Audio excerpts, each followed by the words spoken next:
खबर फास्ट, तेज खबर, पैनी नजर। नमस्कार, मैं सीमा गिल और मेरे साथ हैं हरियाणा के करीब 45 साल से ज़्यादा राजनीति का अनुभव रखने वाले रामचंद्र जांगड़ा जी, सांसद हैं हरियाणा से। रामचंद्र जी, आपका खबर फास्ट पर स्वागत है। जी धन्यवाद, बहुत बहुत आप सबका भी स्वागत है। रामचंद्र जी, सबसे पहले पूरे हरियाणा के जो एमपी हैं और एमएलए हैं उनके साथ मंत्री जी की मीटिंग थी जी। उस पर सबसे पहला एक रिएक्शन।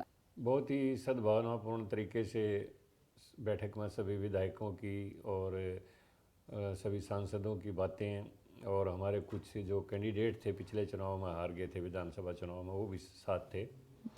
सबकी बातें बहुत ही एक अच्छे माहौल में कृषि मंत्री जी से हुई है। उससे पहले गुड़गांव के अंदर बैठक थी जिसमें ये सभी लोग सांसद विधायक और वो वहाँ पर तो मंत्री भी थे, केंद्रीय मंत्री और स्टेट में जो मंत्री हैं। तो वहाँ पर हमने ये फैसला लिया था कि इस विधेयक की जो नया कृषि विधेयक आया है इसकी सत्यता के बारे में लोगों को पूरी तरह से हम एजुकेट करेंगे, पूरी तरह से उनका कंसेप्ट क्लियर करेंगे, क्योंकि बहुत सी विपक्ष ने भ्रांतियाँ फैलाई हैं इस विधेयक के बारे में। जबकि ये एक भारत के प्रधानमंत्री नरेंद्र मोदी जी का जो विज़न है कि मैं 2022 तक मेरे देश के किसान की आमदनी को दुगना करना चाहता हूँ, उसकी तरफ एक ये क्रांतिकारी कदम है। लेकिन जैसा सदा से करते आए हैं कांग्रेस और ख़ास तौर पर कम्युनिस्ट और उनके साथ कुछ अक्षेत्रीय दल भी जुड़ गए हैं, अपने हित साधन के लिए वो किसान को गुमराह कर रहे हैं, अपनी राजनीतिक रोटियां सेक रहे हैं। उनके दिमाग में किसी कोने में एक बात घर करती है कि शायद यही मौका है कि हम नरेंद्र मोदी जी की इमेज को डाउन कर सकते हैं। लेकिन स्वामी विवेकानंद वाली बात है कि सत्य का पहले विरोध होता है, फिर उसका मजाक उड़ाया जाता है और अंत में उसको स्वीकार कर लिया जाता है। और यही सब कुछ इस विधेयक के बारे में भी होने वाला है। किसानों को जैसे जैसे सच्चाई का पता चल रहा है वो इस आंदोलन से मुंह मोड़ रहे हैं। इसमें पार्टी का भी पूरा संगठन और सभी जनप्रतिनिधि अपने क्षेत्र में जाके लोगों को एजुकेट करेंगे, इसकी सच्चाई के बारे में बताएंगे। और कृषि मंत्री जी से आज एक विशेष तौर पर भी सभी सांसदों ने विधायकों ने एक बात की है कि हरियाणा 1966 में अलग हुआ था पंजाब से, उसके बाद से SYL का जो समझौता है वो पेंडिंग है। सन 1987 में रेडी ट्रिब्यूनल ने हरियाणा के पक्ष में जो फैसला दिया था कि हरियाणा का तब से 19 लाख मिलियन एकड़ फुट जो है वो पानी पंजाब की तरफ है और बहुत सा पानी पाकिस्तान के अंदर फालतू बह रहा है, जबकि पाकिस्तान सरकार उसके पैसे भी ले चुकी है, वो भारत को वो पानी बेच भी चुकी है। लेकिन बहुत ही विडंबना है कि पंजाब को वो पानी पाकिस्तान में जाना मंजूर है, हरियाणा में को देना मंजूर नहीं है। और कैप्टन अमरिंदर सिंह जी ने 12/7/2004 को Punjab termination of agreement act के तहत विधानसभा में तमाम SYL के समझौतों को निरस्त कर दिया था। हरियाणा सरकार ने याचिका डाली थी और राष्ट्रपति जी को ज्ञापन दिया था। तो 2016 में 10वें महीने में प्रेसिडेंशियल रेफरेंस सुप्रीम कोर्ट की तरफ से आ चुका है और उन्होंने इसको असंवैधानिक करार दे दिया है, क्योंकि 1981 में जब ये समझौता हुआ तो पंजाब के मुख्यमंत्री उसमें शामिल थे समझौते में, राजस्थान के मुख्यमंत्री भी शामिल थे और हरियाणा के भी मुख्यमंत्री शामिल थे। इस तरह अगर हर स्टेट समझौतों को निरस्त करने लगी तो ये गलत प्रॉपर्टी की शुरुआत हो जाएगी। तो माननीय सर्वोच्च न्यायालय ने इसको अनकॉन्स्टिट्यूशनल करार दे दिया है। हरियाणा ने उसके बाद एक और याचिका सुप्रीम कोर्ट में डाली हुई है कि इसको अनकॉन्स्टिट्यूशनल तो करार दे दिया, लेकिन जो समझौते उन्होंने निरस्त किए हैं उसको नल एंड वाइड करके और हरियाणा को उसके हिस्से का पानी दिलवाया जाए। तो हमने साथ के साथ आज केंद्रीय मंत्री जी से ये भी अपील की है कि हरियाणा का हिस्से का जो पंजाब पानी दबाए बैठा है और अमरिंदर सिंह केवल अपनी राजनीतिक रोटियां सेकने के लिए पाकिस्तान को तो पानी दे रहे हैं, लेकिन हरियाणा को ये कह रहे हैं कि हमारे पास एक्स्ट्रा पानी है ही नहीं। लेकिन रामचंद्र जांगड़ा जी, देखिए जिस तरीके से सिंधु बॉर्डर पर और तमाम जो दिल्ली के आसपास जो बॉर्डर हैं हरियाणा से लगते हुए, यूपी से लगते हुए, वहाँ पर किसान लोग बैठे हुए हैं और सरकार ने जो कृषि कानून लेके आए थे उसको लेकर के रद्द करने की मांग बार बार कर रहे हैं हम। एक तरफ वो लोग बोल रहे हैं कि हम देखिए SFIL हमारे लिए मुद्दा नहीं है और हम लोग SYL को लेकर हरियाणा पंजाब लड़ रहे थे, लेकिन आज बाई चांस किसान आंदोलन ने हम सबको वापस एक कर दिया है। वो एकता की बात कर रहे हो, फिर सरकार एकदम अचानक से SYL को लेकर के मीटिंग कर रही है, कोई विशेष कारण? नहीं, इसमें सरकार का कोई विषय नहीं है। ये हरियाणा के जनप्रतिनिधियों ने मांग की है कि पंजाब ठीक है वो मांग करें, और केंद्र सरकार से जो संशोधन की किसान संगठनों ने 3 दिसंबर को मांग की थी, एक तो उन्होंने कहा था कि किसान की ज़मीन हमें भय है कि ये कभी कॉरपोरेट सेक्टर में ना चली जाए। वो सरकार ने उनका शंका का समाधान कर दिया कि ये नहीं जाएगी। उनको ये भय था कि कहीं MSP बंद ना हो जाए। सरकार ने आश्वासन दे दिया MSP पर इसी तरह से खरीद जारी रहेगी, और MSP का तो एडवांस में डिक्लेयर कर दिया है, सारा रबी की फसल का भाव भी डिक्लेयर कर दिया है। और उनको एक ये था कि मंडियां समाप्त हो जाएंगी, APMC एक्ट ख़त्म हो जाएगा। ये भी सरकार ने आश्वासन दे दिया है कि ना APMC एक्ट ख़त्म होगा, वो इसी तरह से पुरानी व्यवस्था भी चालू रहेगी। लेकिन प्रधानमंत्री जी इसके साथ साथ किसान को परंपरागत खेती से प्रगतिशील खेती की तरफ ले जाना चाहते हैं, इसलिए नया विधेयक आया है। जी। क्वांटिटी उत्पादन से जी। क्वालिटी उत्पादन की तरफ ले जाना चाहते हैं। ये 2 मुख्य मकसद प्रधानमंत्री जी के हैं। और जो छोटा किसान है, जो अपनी उपज का सही मूल्य नहीं ले पाता, उनको FPO के माध्यम से 10,000 FPO शुरू में बनाने का लक्ष्य तय किया है कि फार्मर प्रोडक्ट ऑर्गेनाइजेशन बना के, और हम एक सामूहिक खेती जैसे पहले हमारे बुजुर्ग करते थे। मुझे याद है हरियाणा प्रदेश में लाने के कोल्लू चलते थे, और 20-25 किसान मिलके एक कोल्लू बना लेते थे, और सबका गन्ना बराबर उसमें क्रैशिंग होके और बराबर गुड़ बन के बट जाता था।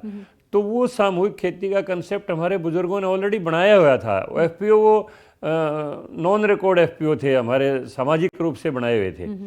तो हम उस परिपाटी को दोबारा लेना चाहते हैं ताकि छोटा किसान जो है वो भी अपने फसल का पूरा मूल्य ले सके। और उसके साथ साथ सरकार ने जो FPO हैं और जो छोटे किसान हैं उनके लिए 1 लाख करोड़ रुपया अलग से कृषि में इस संसाधन जुटाने के लिए, और इस पूरे सेटअप को, जैसे भंडार गृह हैं, कोल्ड स्टोरेज हैं, प्रोसेसिंग यूनिट्स हैं, पैकेजिंग यूनिट्स हैं, उन सबको किसान को सस्ते ब्याज दर पर लोन देके और 1 लाख करोड़ रुपए का प्रावधान किया है। क्योंकि किसान को शंका रहती है, मैं एक चीज़ उगा तो लूँगा लेकिन मेरा आलू सड़ जाएगा, मेरा टमाटर सड़ जाएगा, मेरी गाजर का भाव नहीं मिलेगा। तो उसके लिए कोल्ड स्टोरेज और स्वयं का इंफ्रास्ट्रक्चर डेवलप करने के लिए 1 लाख करोड़ का अलग से कृषि मंत्रालय ने प्रावधान किया है। और हरियाणा प्रदेश से बहुत लोगों ने इसके लिए अप्लाई किया है, और वो पाइपलाइन में है सारी योजनाएं। अब किसान की शंका दूर होती जा रही है। धीरे धीरे कुछ ऐसे भोले भाले जो लोग हैं वो कुछ इसमें आए हैं, लेकिन उनका भी एक ये कंसेप्ट क्लियर होता जा रहा है। उनके दिमाग में भी ये है कि नरेंद्र मोदी जी जो पूरी दुनिया को खुशहाल देखना चाहते हैं, शांति देखना चाहते हैं, देश के किसान का कैसे अहित चाहेंगे, और अपने देश का किसान को कैसे वो गरीबी और गुर्बत में देखना चाहेंगे। तो इसलिए धीरे धीरे किसान की समझ में आ रही है। और वो लोग अब आज भी कई कृषि संगठन मध्य प्रदेश से, तेलंगाना से भी मिले हैं, हरियाणा प्रदेश से भी मिले हैं। जो प्रगतिशील किसान हैं उन्होंने अपना विज़न, अपना सारा का सारा निर्णय बताया है कृषि मंत्री जी को कि हम नए विधेयक का समर्थन करते हैं और अपने भाइयों को समझाएंगे, उनकी भ्रांतियां दूर करेंगे। तो जो किसानों की बात है, क्योंकि देखिए मैं हर रोज सिंधु बॉर्डर जाती हूँ, टिगरी बॉर्डर जाती हूँ, वहाँ पर किसान जो बैठे हुए हैं उनसे बात करती हूँ, फिर सरकार की बात हम सुनते हैं, फिर किसान की बात सुनते हैं। तो उसमें से जो कुछ सवाल हैं मैं आपके सामने रखना चाहती हूँ, हो सकता है आप सरकार के पॉइंट ऑफ व्यू से उन सवालों के जवाब दे सकें। एक तरफ जहाँ सरकार परंपरागत खेती की बात कर रही है, लेकिन किसान कह रहे हैं कि अगर परंपरागत खेती करना चाहते हैं, आप इन्वेस्टमेंट की बात करना चाहते हो, तो प्राइवेट ही क्यों? क्योंकि प्राइवेट ऑलरेडी एजुकेशन के सेक्टर में जो प्राइवेट गया वो आम आदमी की पहुंच से दूर हो गया, मेडिकल सेक्टर में प्राइवेटाइजेशन हुआ वो आम आदमी की पहुंच से दूर हो गया। तो ऐसी अगर फूड सेक्टर में भी प्राइवेट सेक्टर के हाथ में जाता है तो फूड भी आम आदमी की पहुंच से बाहर हो जाएगा। आप इसको किस तरीके से देखते हैं? देखिए, केवल मात्र ये चीज़ें एक नए कंसेप्ट में प्रावधान दिए गए हैं। किसान के लिए कोई मजबूरी नहीं है कि वो प्राइवेट सेक्टर में चला जाएगा, मजबूरी तो उसके कुछ नहीं है। अब कैप्टन अमरिंदर जी ये कहते हैं कि मैं तो पंजाब में इस कानून को लागू ही नहीं करूँगा, फिर वो बेचारे के पंजाब के किसानों को क्यों यहाँ पर दिल्ली बिठाए हुए हैं, कर दे वो बुला कर निरस्त कर दे। जैसे उन्हें SYL के तमाम समझौतों को 2004 में Punjab termination of agreement act पास करके कर दिया निरस्त। अच्छा, एक चीज़ और देखिए, आपने जिस तरीके से आपका लंबा अनुभव राजनीति में है और आपने बंसीलाल जी का भी दौर देखा है, देवीलाल जी को भी आपने देखा, वो नेता थे जो किसान नेता जिनको कहा जाता है। अगर वो जहाँ से निकलते थे तो किसान को भरोसा होता था कि नेता हमारे साथ में है तो हम सेफ हैं। आज आपको लगता है कि आज नरेंद्र मोदी जी के सुपरविजन में सरकार जिस तरीके से चल रही है, किसान बिल लेके आ रहे, कहाँ पर चूक हुई है कि किसान जो हैं, जो सड़क पर आकर बैठे हैं, भले उनकी संख्या कम हो, लेकिन एक नंबर जो सड़क पर आकर बैठा है, उनके मन में अविश्वास की जो भावना है, असुरक्षा की भावना है, वो कैसे, आपको कोई कारण आप समझ पा रहे हैं? सदा का एक सिद्धांत रहा है, कहावत रही है कि नेकी 9 कोस चलती है तो बदी 100 कोस चलती है। बहकाया जाता है बड़ा आसानी से, समझाया जाता है बड़ा मुश्किल से। तो ये बहके हुए लोग हैं, इनकी समझ में तो आएगा और इसमें कोई दो राय नहीं। मैं जो आज कांग्रेस के लोग हलवा बना के लाते हैं, पूरी बना के लाते हैं, वहाँ पर बादाम खिलाते हैं, काजू खिलाते हैं, मैं उनसे एक बात पूछता हूँ आज आपके चैनल के माध्यम से। मुझे अच्छी तरह से वो दिन याद हैं, किसान को कोऑपरेटिव सोसाइटीज से 10,000 रुपये लोन मिलता था। 10,000 रुपया लोन में 5,000 रुपया उसको नगद मिलता था और 5,000 रुपया उसको मजबूर किया जाता था कि इतने रुपए का खाद उठाना पड़ेगा। पहले किसान केमिकल फर्टिलाइजर यूज नहीं करता था, वो कुर्डी का खाद, ऑर्गेनिक खाद ही प्रयोग करता था। बिल्कुल। उसको इस तरफ ले जाया गया धक्के से, क्योंकि उन्हें 10,000 का लोन लिया तो उसको 5,000 का मजबूरन खाद उठाना पड़ा। खाद उठाएगा तो डालेगा, उसमें थोड़ी सी उसको लगा कि खाद डालने से तो ज़्यादा प्रोडक्शन होगी। अब उसको धीरे धीरे उसकी आदत पड़ गई, ज़मीन को भी आदत पड़ गई, किसान को भी आदत पड़ गई। लेकिन चलो मैं एक अगली बात पर आना चाहता हूँ। उस समय किसान को जो 10,000 रुपया लोन मिलता था, उसकी ब्याज दर थी 24%। ये कांग्रेस के शासन की बात करता हूँ मैं, 24%। और देश में जो अपराधी तत्व है, चाहे कोई चोर हो, चक्का हो, कातिल हो, कुछ हो, डकैत हो, उनके लिए हवालातें थाने के अंदर थी। लेकिन किसान अगर कहीं भी डिफॉल्ट हो जाता उसका लोन, 500 रुपये भी बेचारे की किस्त टूट जाती, तो उसको पकड़ के तहसील के हवालात में बंद कर दिया जाता था, जो अलग से तहसील की हवालात बनाई हुई थी।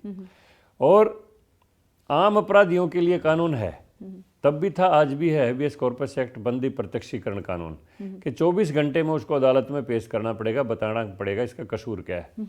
लेकिन किसान तो 40-40, 42-42 दिन भी उस तहसील के हवालात में बैठे रहते, जिल्लत की ज़िंदगी, सामने से लोग निकलते हुए देखते कि ये डिफ़ाल्टर लोग बैठे हैं। और मुझे वो दिन याद है अच्छी तरह से, गाँव में कोई बारातियों की भी जीप आ जाती, तो जिस किसान की किस्त टूटी हुई होती कोऑपरेटिव लोन की, वो बेचारा गांव में से भाग के और खेतों में चढ़ जाता था, ईखों में छिप जाता था, फसल में छिप जाता था कि तेरे को उठाने के लिए ना आया हूँ। अब नई पीढ़ी को नए तरीके से ये गुमराह कर रहे हैं। लेकिन जिन लोगों ने वो ज़माना, मेरे जैसे लोगों ने ज़माना देखा है, उनको कांग्रेस की असलियत का पता है।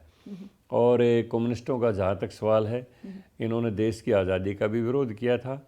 देश के अंदर तमाम जितना भी पब्लिक सेक्टर की फैक्ट्रियां थी, ये अपने आप में तो कहते हैं कि कम्युनिज्म तो पब्लिक सेक्टर में सब कुछ लाना चाहता है, लेकिन मुझे अच्छी तरह से याद है, पब्लिक सेक्टर हो या प्राइवेट सेक्टर, मैंने रोहतक की मोहन स्पिनिंग मिल देखी, 10,000 आदमी काम करते थे। मैंने जोलाना की इंडो केबल्स देखी, उसमें 8-10 हज़ार आदमी 3 शिफ्टों में काम करते थे।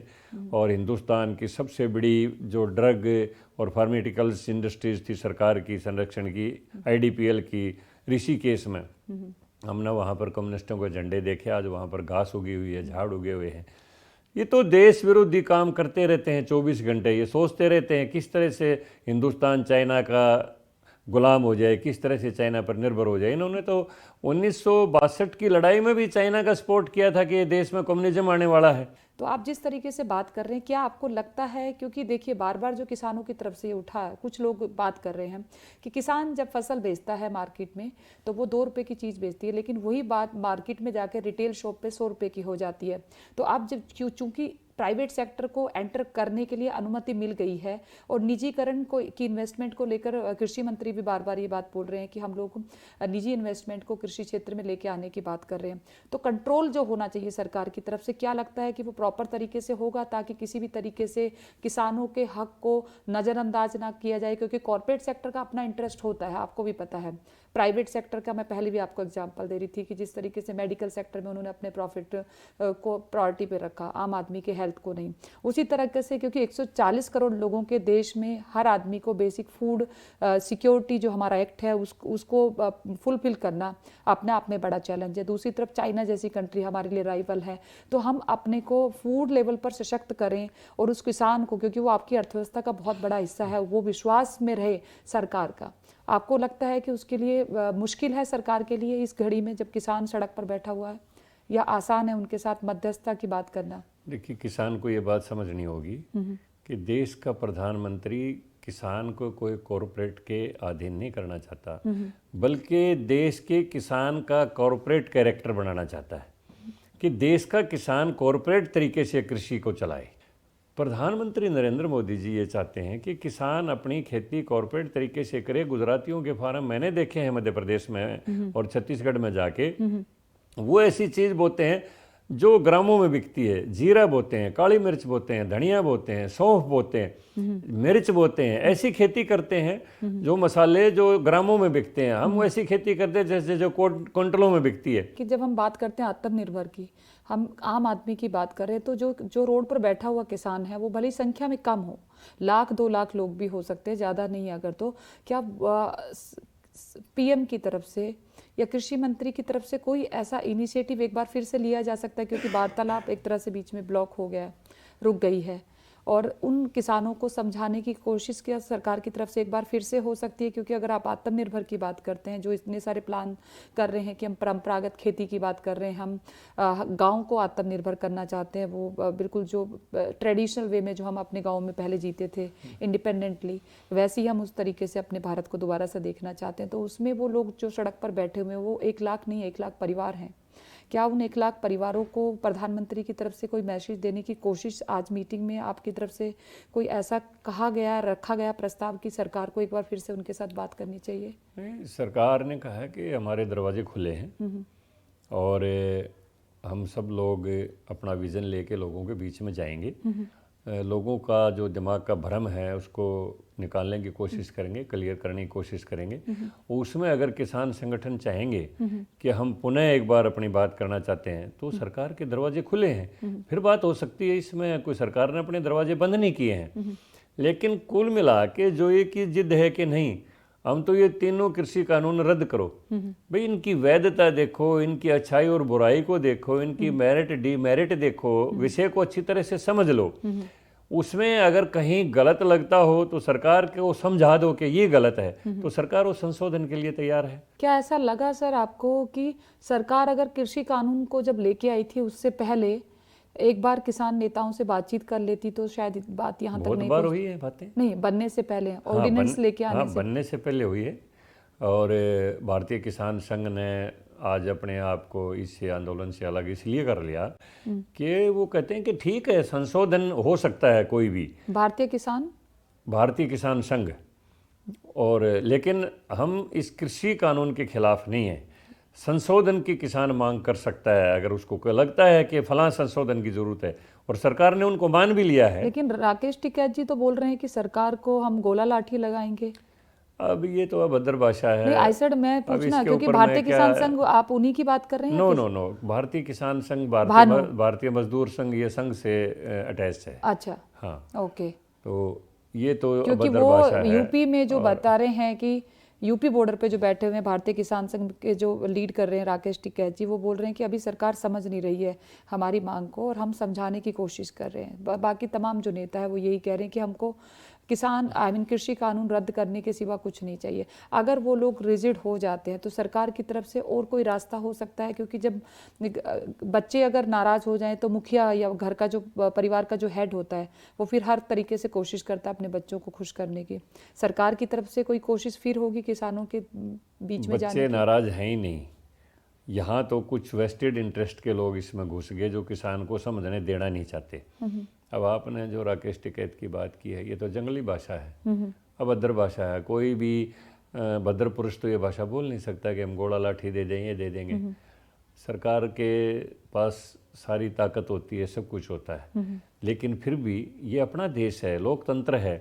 सरकार कोई लाठी गोली डंडे की बात नहीं करती है। अगर लाठी गोले की डंडे की बात करें, पता नहीं कितने आदमी मर जाएं, क्या हो जाए। ये अपना देश है, लोकतंत्र है, इसमें हर आदमी को अपनी बात कहने का अधिकार है। सरकार उसको समझना चाहती है, उनको भी समझना चाहिए। अब ये अभद्र भाषा, हम घोड़ा लाठी दे देंगे तो जंगली भाषा है, इसके ऊपर मैं क्या टिप्पणी करूं। ये लोग ऐसे ही किसानों का उनको भड़का के सदा से अपनी राजनीतिक रोटियां सेकते रहते हैं। इनकी चौधर चलती रहती है, इनको हलवा पूरी मंडा मिलता रहता है, इनको और कोई ना समझ है। अगर ये पुराना ढर्रा इतना बढ़िया होता तो आज तक किसान की हालत ये क्यों होती। आज अगर सबसे ज़्यादा कर्जवान कोई किसान है तो वो पंजाब का किसान है। फिर पुनः विवेकानंद जी की बात दोहराता हूँ कि सत्य हमेशा जीतता है और अंतिम समय में सत्य की ही जीत होगी। देश का प्रधानमंत्री अपने किसान का बुरा क्यों चाहेगा, किस लिए चाहेगा। उनको कोई वेस्टेड इंटरेस्ट है। देखो, कोई ये बात करते हैं अंबानी की, अडानी की, प्रधानमंत्री जी के परिवार का आदमी आज तक प्रधानमंत्री निवास पर कोई नहीं आया है। उसका भाई हो, उनकी माता हो, उनके और कोई भी रिश्तेदार हो, आज तक वो नहीं आया है। यहाँ वो नहीं है। ये देश का प्रधानमंत्री जो 15 साल तक एक प्रदेश का मुख्यमंत्री रहा, उसके खाते में कुल 4 लाख मिले, वो भी उसने दान कर दिए अनाथों में। वो आदमी को ये नहीं है कि यहाँ पर बोफोर्स तोप का सौदा होगा और सोनिया का भाई, चचेरा भाई या ताऊ का लड़का जो भी है क्वात्रोची, उसमें कमीशन खा जाएगा। ये कंसेप्ट कांग्रेस का हो सकता है, और लेकिन भारतीय जनता पार्टी का ये चरित्र ही नहीं है। यहाँ आज तक कोई ना कोई 2G स्पेक्ट्रम घोटाला होया, ना कोई कॉमनवेल्थ घोटाला होया, ना कोई हथियारों की खरीद का घोटाला होया। ये नरेंद्र मोदी जी का शासन है जिसमें सब कुछ ट्रांसपेरेंट है। तो ये लोग अंबानी अडानी की बात करते हैं, उनका क्या इंटरेस्ट है इसमें? ना प्रधानमंत्री जी का उनसे कोई मेल जोल है। सर, आपने अडानी अडवाणी की बात की, बार बार जो सवाल उठाए जा रहे हैं, सुनने में आ रहा है कि बार बार जो किसानों की तरफ से कि FCI को कॉन्ट्रैक्ट पे दे दिया गया अडानी जी को, कॉर्पोरेट सेक्टर के इंटरेस्ट की सरकार बार बार बात कर रही है। आप कह रहे हैं कि सरकार की नीयत ऐसी बिल्कुल नहीं है। क्या लगता है, आखिरी सवाल, अगर ज़रूरत पड़ेगी तो आप किसानों के बीच में, क्योंकि आप हरियाणा से बिलोंग करते हैं और हरियाणा के तमाम बॉर्डर्स पर किसान बैठे हुए हैं, कब ज़रूरत पड़ेगी तो रामचंद्र जांगड़ा जी किसानों के बीच में जाकर उनको समझाने की कोशिश करेंगे? देखिए, अगर कहीं किसानों की तरफ से ये बात आए कि रामचंद्र जांगड़ा हमारे बीच में आए, हमारी बात सुन ले, और मेरी पार्टी कहे कि जाओ आप उनकी बात सुन के हमें बताओ वो क्या चाहते हैं, तो मुझे कोई दिक्कत नहीं। मैं भी किसान हूँ, हम खेती करते हैं गांव में, पूरी खेती हमारी, आज भी ज़मीन है, ट्रैक्टर है हमारे पास, सब कुछ है, और मैं अच्छी तरह से समझता हूँ। मैंने खुद अपने हाथ से ट्रैक्टर चलाया है खूब, तो मैं सारी बातों को समझता हूँ। और अगर कहीं मेरे किसान भाई ये इच्छा करें तो मैं तो आज भी गांव के अंदर जाता हूँ, बल्कि मैं 1-1 घंटा तकरीर देता हूँ इस विधेयक के बारे में, और लोग बड़े प्यार से बात सुनते हैं। मैं समझाता हूँ कांग्रेस का क्या चरित्र रहा है, कम्युनिस्टों का क्या चरित्र रहा है।